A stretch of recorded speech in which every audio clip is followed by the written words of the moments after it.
which is a African civilization, African empire. The Europeans try to claim as their own. Well, we also have Carthage, okay? Carthage in North Africa, in the area that today is where Tunisia is. All right. Now, Carthage existed from 813 BCE, before the Common Era, to 146 BCE, and we've heard about the Punic Wars between Rome and Carthage, and Carthage is going to be destroyed in 146 BCE by Rome. Okay. And we read about Hannibal Barca fighting against Rome and the Punic Wars, and Hannibal crossing the Alps with the elephants. And we read about the Battle of Cannae, 216 BC, all of that. Okay. And we go through and talk about that in the 12-week online course that I teach as well.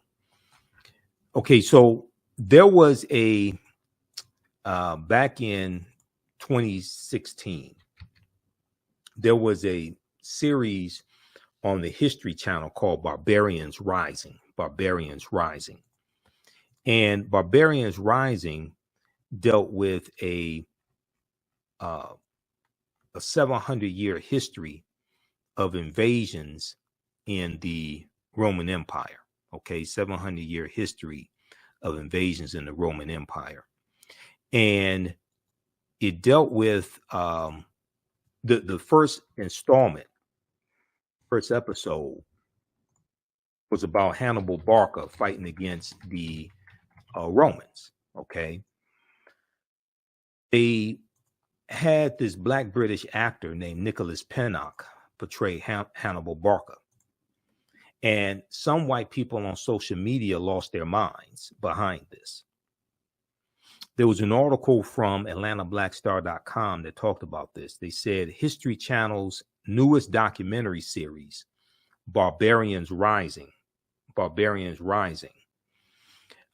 tackles the fall of the Roman Empire over the course of 700 years of invasions. However, the most recent episode that aired Monday, this is in 2016, depicts Hannibal of Carthage as a black man. Depicts Hannibal Barca of Carthage as a black man. And many white history buffs are crying foul over the quote unquote historical inaccuracy, or what they call a historical inaccuracy. In the series, Hannibal Barca is portrayed by Black British actor Nicholas Pinnock, who there's no question that he's of African descent. Okay. He's not. You don't have to look at him for 5 minutes and try to listen to the tonality of his voice to determine if he is of African ancestry. Now, the famous Carthaginian general Hannibal Barca was a thorn in the Roman Empire side. He became a general at the age of 26 and managed to unite barbarian tribes to stop Rome's imperial rise.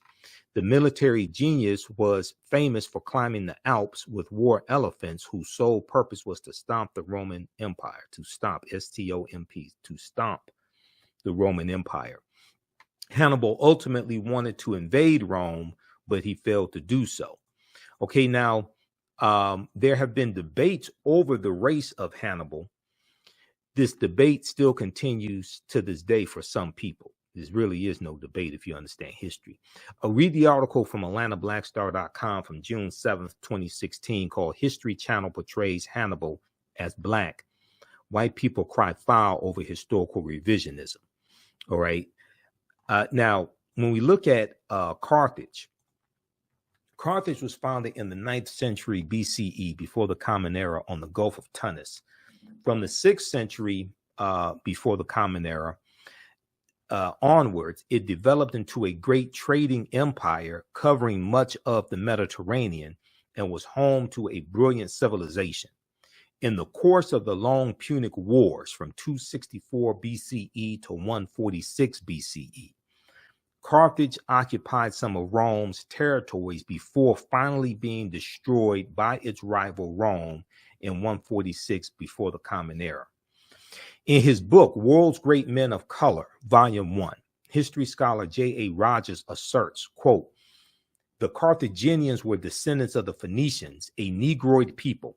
The Carthaginians were descendants of the Phoenicians, a Negroid people, and that, in fact, until the rise of the doctrine of white superiority, Hannibal Barca was traditionally known as a black man, end quote. So what we're going to see as you have a rise in European powers, and Europeans are coming out of the Dark Ages as they come out of the 1200s, going to the 1300s, which is the beginning of the Renaissance period.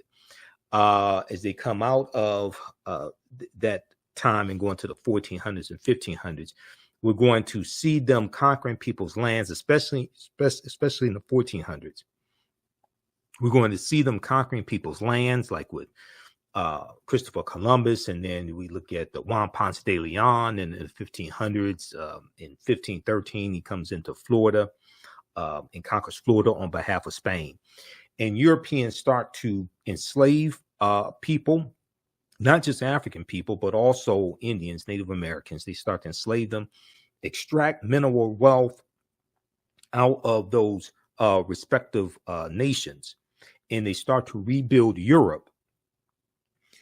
As you have a rise in the dominance of European powers, you also have a rise in the dominance of the European phenotype. And a lot of mythological characters get reinterpreted as European that were originally African, and some historical characters, some historical personalities also get reinterpreted, and some historical people, groups of people, get reinterpreted as European that were historically African. And we're going to see this depicted in paintings. We know that Europeans were worshiping the Black Madonna and Child for hundreds of years all throughout Europe, okay? And that comes from the worship of Asar, Aset, and Heru, who the Greeks called Osiris, Isis, and Horus, okay, known as the First Holy Trinity. And we're going to see that Michelangelo painting the Sistine Chapel, he depicts Adam and Eve as being European. He depicts God as being European. And we're going to see, there were hundreds of images and statues of the Black Madonna and Child all throughout Europe. France probably had the most, with somewhere around 300. And we're going to see the colonization or decolorization of these African images to European as well. And there's going to be these European images that these Europeans take into foreign lands when they conquer people and force these images and force Christianity, especially white Christianity, force these upon other groups of people, especially African people. Okay, let's continue. Give us a thumbs up, give us a heart, give us a like on this broadcast. How you all like this type of information? So today, many encyclopedias classify the Carthaginians, who are descendants of the Phoenicians, and the Phoenicians were African people as well. Today, many encyclopedias classify the Carthaginians as whites or Semites, but ancient Greek and Roman eyewitness accounts paint a different picture. The indigenous peoples of Carthage were called the Afirs, A-F-E-R-S. Ancient Roman poet Virgil, in his poem Mortem, M-O-R-T-U-M, speaks of a woman from the Afir, Afar, or Afro region, okay, the Afro region. He says of her, quote, and all her figure proves her native land. Her hair was curly, thick her lips, and dark her color, end quote. Now, in Library of History book 20, XX, Roman numeral X, okay, it represents 10. In Library of History book 20, Greek historian Diodorus mentions a Greek lieutenant named Agathocles, who defeated a people in the area of present-day Tunisia, who were the same hue or color as Ethiopians. The eyewitness accounts are corroborated by physical anthropology. L. Berthelon and E. Chantre, initial L and initial E. E. Chantre, both well-noted French anthropologists, documented their examination of skeletons throughout North Africa in all periods. They note that the remains of both upper and lower class individuals of ancient North Africa were representative of the Negroid race,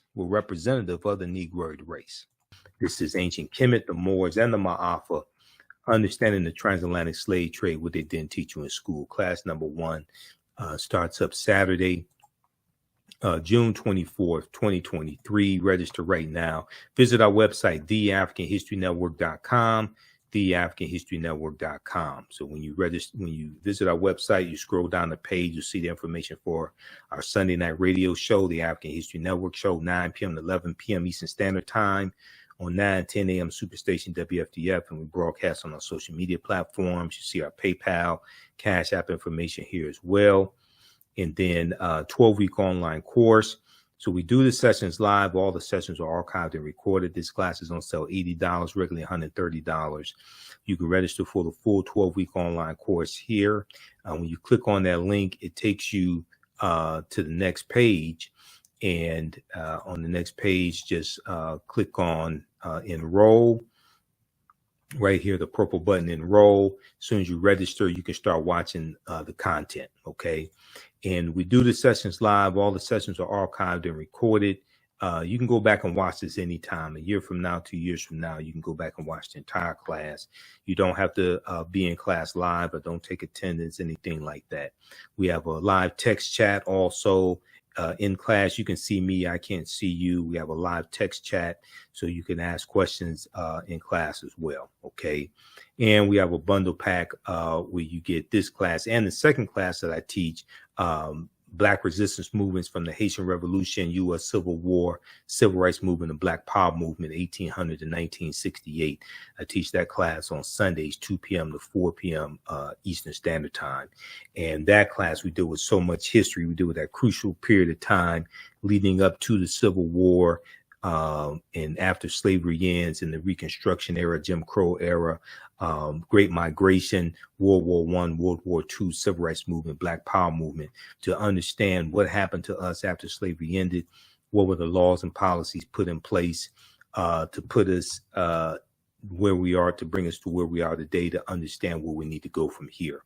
So your understanding of politics, and politics is the legal distribution of scarce wealth, power, and resources, and the writing of laws, statutes, ordinances, amendments, and treaties, their adoption, interpretation, and enforcement. Your understanding of politics is directly related to your understanding of history. So the more you understand history, the better you understand politics, the better we understand how all these policies impact us and how to engage in politics. And this is why you hear me say we have to stop telling African Americans to exercise your right to vote. You don't vote for exercise. If you want to exercise, you go to the gym and work out. You vote for power. Politics is the legal distribution of scarce wealth, power, and resources, and the writing of laws, statutes, ordinances, amendments, and treaties, their adoption, interpretation, and enforcement. So we have to understand history, economics, law, and politics to be able to put together agendas, to be able to organize and force our agenda and get policies put in place that are beneficial to African Americans, and what's good for African Americans are good for America in general.